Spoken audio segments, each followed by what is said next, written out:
Can you help lead the efforts to overturn the 2020 election results? Will you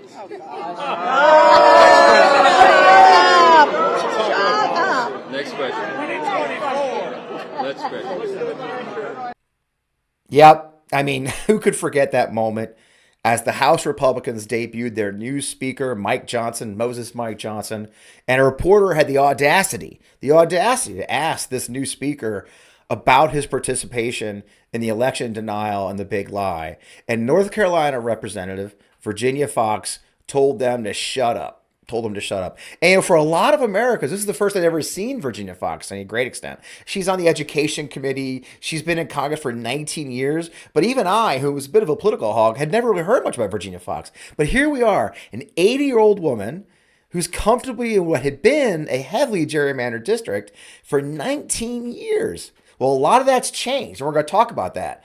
But one thing that's different this year especially is after redistricting, and she's got a real challenger in a guy who's a former journalist, Chuck Hubbard, a Democrat. He's just won the nomination, and he's running hard to take her over. And with the new districting, it's a closer race than you might think. So I really wanted to meet Chuck, talk to him, talk a little bit about the issues that are in his district, and let you meet him. So I'm really excited. Again, I am Fred Wellman. I'm the host of On Democracy with FP Wellman, right here in the MeidasTouch Network. And let's get on with this discussion. Chuck, my goodness, it's great to connect with you, sir. Thank you for taking time in the middle of their campaign. I know it's a busy time. Thanks for joining me here on the MeidasTouch Network and On Democracy's podcast. Thank you, Fred. Glad to be here. Thank you for having me. You're a journalist. You're a longtime journalist. I mean, I think you started, if I read your bio correctly, you started in journalism as a child, for goodness sake, the family business is journalism, and then, and you've never run for national office before. I know you did run for state. I think your wife's even a retired state trooper. So, you guys are in a certain time in your life that you could be sitting back and relaxing, but you jumped into a tough race. What drove you to run for Congress against Virginia Foxx? I could have sat home. After we sold the paper in 2020, times are not good for small newspapers. That was a paper that was founded after World War I with my grandfather, so it was sad for us to sell it. But wow. That's life. The things have changed in the news business. However, I got into this race because, look, if Donald Trump gets back in the White House, if we do not win back the House of Representatives, if we lose the Senate, we've lost our democracy. Average people who normally would not run have to stand up at this point, and we need to take the extremists out. And Virginia Foxx, make no mistake, is an extremist. She's as far to the right as she. I always say she's further to the right than Mussolini. Yep, and it's a tough race. I mean, in the past, she's had it pretty easy. Now, I understand there's been a redistricting, and so people probably realize they look at the old results and think there's no chance. But my understanding that's kind of shifted, hasn't with the redistricting. You've actually changed. Your district's different than it was, wasn't it? Yeah, there are two things. She's a vastly unpopular candidate, even with Republicans, but they will vote for her for the R.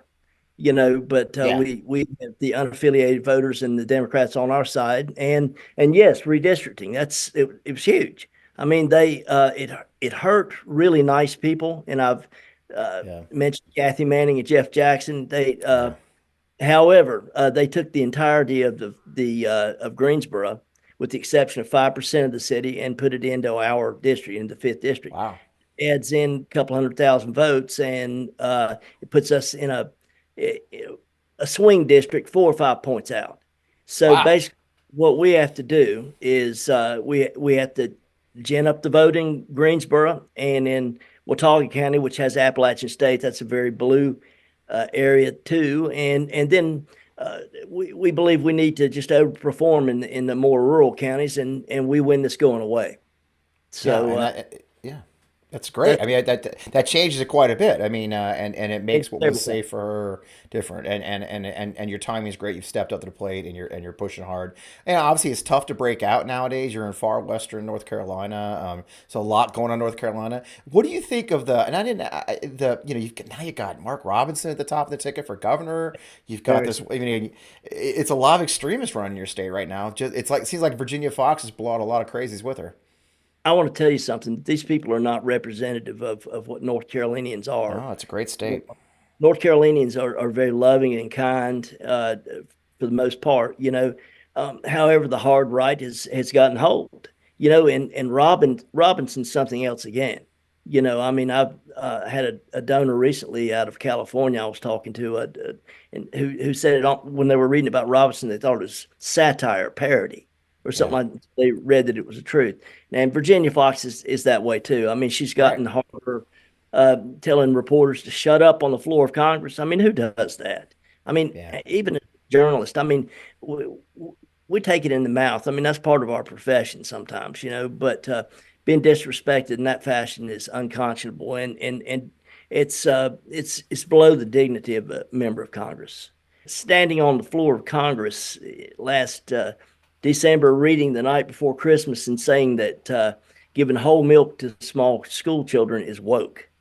That's not, and then talking about using her perch and, as chair of the Educational Workforce Committee to tear down public schools and take away workforce protections.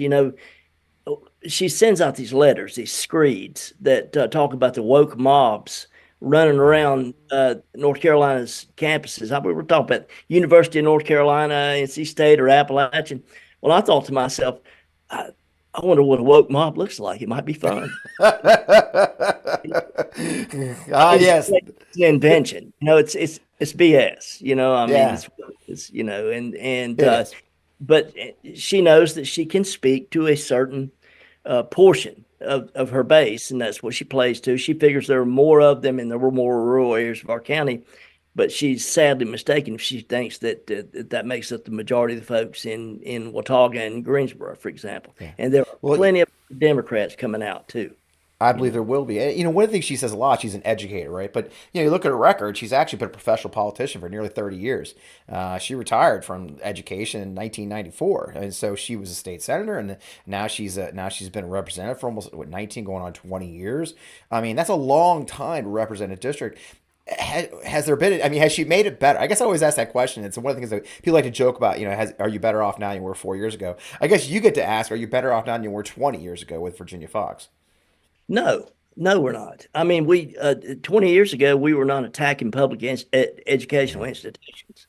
I mean, that was hands off, that would have been a third rail item, but that she's made that, shall we say, fashionable or something that she exploits. I mean, she was forced out at Appalachian. She was also forced out at the community college where she was a president, for the chaos that was caused, and she's taken that on to Congress, where she actively works to privatize public money, give money to for-profit universities.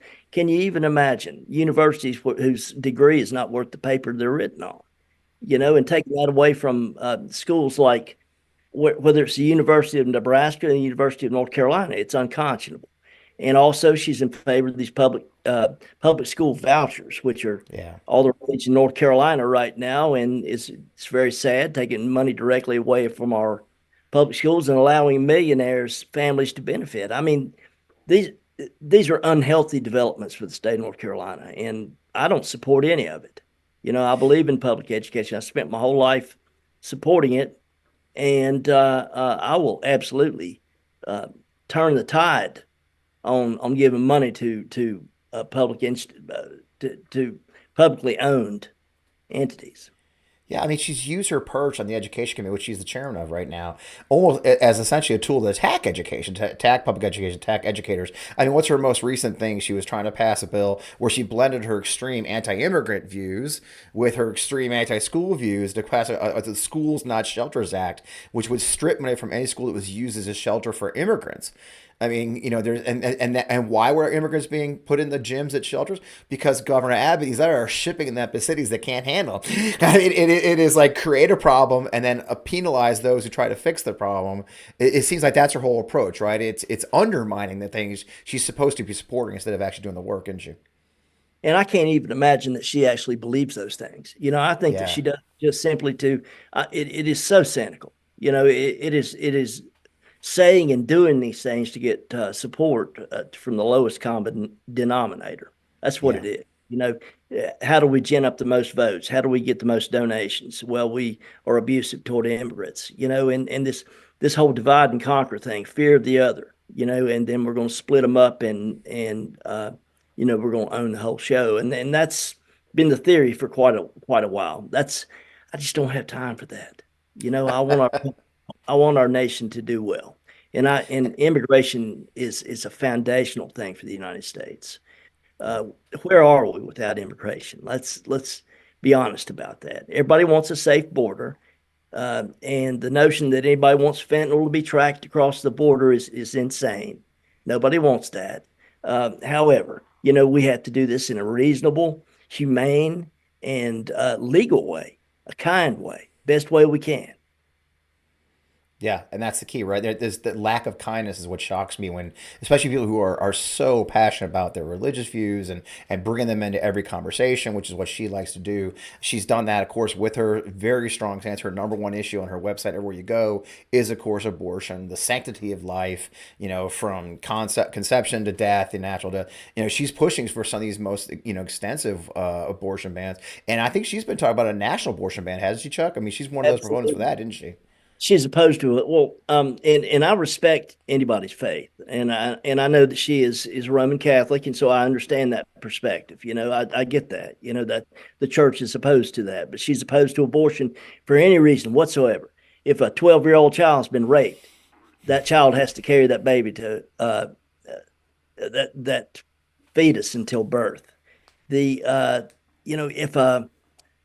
incest results in pregnancy, we can't get rid of that pregnancy. I mean, this is a problem right here, and so she is extreme. Yeah. She is the most extreme and is proud of that. One of the first things I want to do, I would love to do, and we need enough Democrats in the House and in the Senate to do it, is to codify Roe v. Wade into federal law. That must be done. Now, the Supreme Court might turn around and rule abortion unconstitutional per se. They haven't done that yet. They just washed their hands and sent it downstream like Pontius Pilate to the states, But I think we have to at least force them to consider that. Yeah, and I think it's an important issue. It's affecting everyone, and I think it will drive turnout along with the extremists you've got on the ballot in the state. I think you should probably expect a big turnout. I think this election, and which of course drives your chances. I think hopefully now you've got the city, you've got the school, a couple of universities in your district. Hopefully that drives your youth turnout, and you can take advantage of that. Are you thinking about those young men and women who are interested and are passionate about the issues? Absolutely, and we're going to an event up at Appalachian State University tomorrow. And we've been very active. We're going to be active on the campuses at UNCGE, University of North Carolina, Greensboro, and in North Carolina A&T, which are we're going to be getting those kids there. And the kids at Appalachian State are excited about us. Yeah. In those places too, we often are encountering the LGBTQ community, and man, the most welcoming, nicest people in the world, and I tell this story and I want to tell it again quickly. My daughter Meredith and her wife Rachel live in Omaha, Nebraska. Meredith is a speech language pathologist. Rachel's a firefighter. These are nice, decent, good human beings. I mean, I'm so proud of my daughter and her wife. Now, the day after Trump was elected in 2016, now, this would tear any father's heart out. My daughter called me crying, saying I'm going to be discriminated against. All the progress that we've made is going to be turned back. And I did the things that fathers do, which is I said that, I lived through the Vietnam War. I lived through various financial crises. Lived through, wars and things like that. And we've always come out on the other side. But I didn't know if I was lying. Was I lying to my daughter? And then Trump turned out to be worse than I even imagined. Yeah. Now, if we get this guy back in, I think people from L.A. to Chicago to New York to Raleigh understand now the importance of blocking Trump and establishing a majority in the House and expanding the Senate. I think it's pure You know, we have to. Yeah, it's the driving, right. and that kind of passion is what drives people like you to run for office. So, Chuck, here's the big question: everybody has to know. You're running a people power campaign. I know you could use support. One of the reasons I love to do these hot seat conversations, so people in the MeidasTouch, like our fans, know people like you are running and give you support you need. So, Chuck, big question as a candidate: where can people find you? Where can they give you money? Where can they help, my friend? Go to hubbardforcongress.com. Yes, you will find our Act Blue link there. There you go. And our other information about our social media, our Twitter, our Instagram, all of it, and yeah, go there. We're there, I love it. and we're working hard. We're going to flip this seat in November and probably won't even get to take a breath before we go to Washington, but that's going to happen. How it works. Yeah, that's the thing. You do all that work to win a seat, then all of a sudden you got to get to work. So, well, sir, it's great meeting you. I appreciate you coming into the hot seat, being here in the MeidasTouch. I wish you the best of luck, sir. Thank you so much, Fred. It's good to meet you. Likewise. Well, another great conversation in the hot seat. Chuck Hubbard's a remarkable guy who's stepped into the ring after retiring as a journalist, selling the newspaper he ran for most of his adult life. We'll be presenting many more of these in the hot seat conversations. I hope you'll join us with candidates and newsmakers. So please tune in. In the meantime, you can catch new episodes of our show on Democracy FP Woman every Friday night right here on the MeidasTouch Network, 11 p.m. every week. So I hope you'll catch those too. In the meantime, keep up the fight.